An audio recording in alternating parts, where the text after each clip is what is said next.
அரசு வேலை கொடுக்கறதா சொல்லி 888 கோடி ஊழல் பண்ணிருக்காங்க. எனக்கு பல்வேறு முரண்பாடுகள் இருக்கு. அவரை பத்தி சொன்னதுக்கு நீங்க பதில் சொல்லுங்க. அதை விட்டுட்டு ஏன்டானா நீங்க மத்தவனை பத்தி பேசிட்டீங்க. உன்னை நீங்க எடுத்தீங்களே அந்த கார்ல தண்ணீங்களே அது என்னன்னு சொல்லுங்க. எனக்கு கூட தான் வந்து இப்ப செய்திகள்ல நீங்க சொல்லக்கூடாதுன்னு சொல்றீங்க. என்னோட அதாவது என் துறையை சார்ந்த கிட்டத்தட்ட அரசு வேலை கொடுக்கறதா சொல்லி 888 கோடி ஊழல் பண்ணிருக்காங்க. எனக்கு பல்வேறு முரண்பாடுகள் இருக்கு.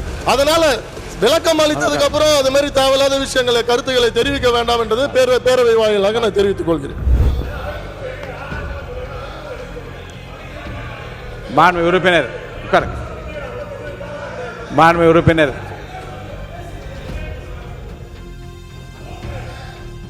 பேரவைத் தலைவர் அவர்களே, அவரை பற்றி குற்றச்சாட்டு சொன்னால் அதற்கு பதில் சொல்லிட்டாரு. அதை விடுத்து விட்டு ஒரு ரெய்டில் எங்கேயாவது செக்குது 888 கோடின்னு ஒரு கேஸ் பதிவு பண்ண சொல்லி இடி சொன்னாங்கன்னு சொல்லி பெர்சீவ் பண்ணி அது வேலை கோர்ட்டில் இருக்குது. கோர்ட்டில் இருக்கிற சப்ஜெக்டை இவர் கூப்பிட்டு பேசுகிறது எப்படி சரியாக இருக்குமா? ஃபுல் விளக்கம் நான் சொல்ல முடியுமா அதுக்கு?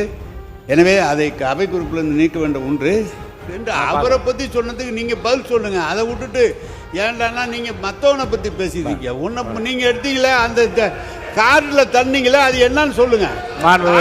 பள்ளிக்கல்வித்துறை அமைச்சர்